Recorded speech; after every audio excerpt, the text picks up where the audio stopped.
This is the VMC system. It can do MIDI sequencing. It can do multi-sequenced real-time MIDI chord triggering. It can be a MIDI clock master.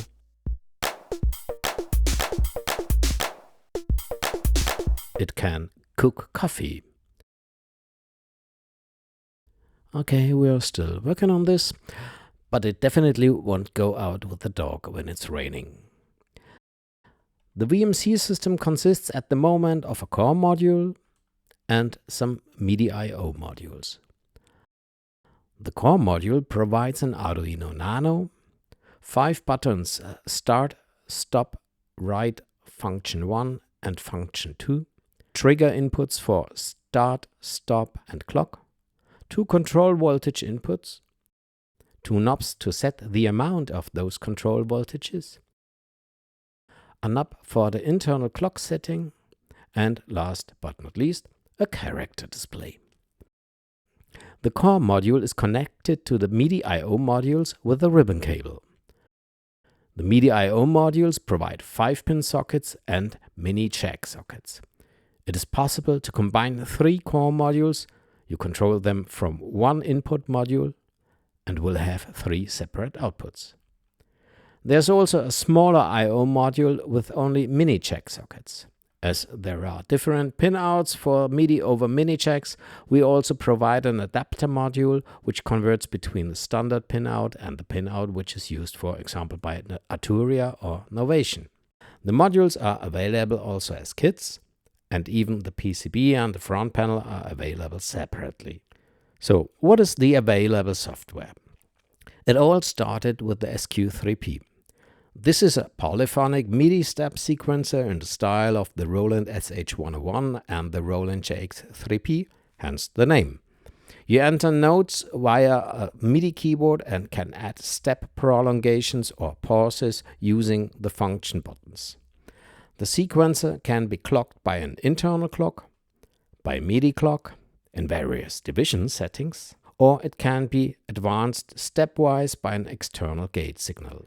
The velocity of the note is voltage controlled, and the note length can be set either to the full step length, as in SQ3P, or to the length of the triggering gate signal.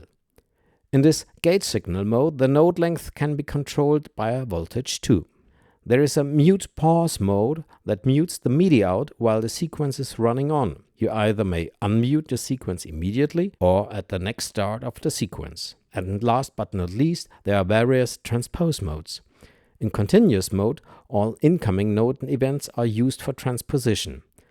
In the momentary mode, the transposition happens only as long as an incoming note is active. And in the button-enabled mode, the transposition happens only if you press the button function 2, similar to the SH101 and SQ3P. Finally, there are different settings for MIDI channels, MIDI through modes, storing and loading the sequence, and so on and on. Another software is the CT1.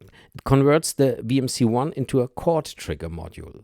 The basic function is that simple. You send held notes into the chord trigger, and an internal or external trigger repeats the notes from the input. This trigger can be either a steady clock, an internal pattern with long notes, short notes and pauses, and again, this can be clocked by an internal clock, MIDI clock, or the external gate. The velocity of the triggered chord notes can be determined either by CV or from random values per note, or from a dedicated velocity pattern. And this velocity pattern can have a pattern length different from the trigger pattern.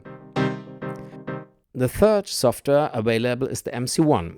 This is a simple MIDI clock generator. You can either change the tempo continuously or preset the tempo and invoke the tempo change by pressing a button.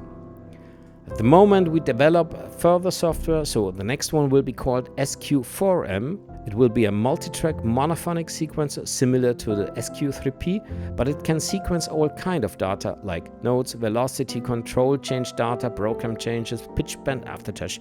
Each track can have different length and also its own clock division.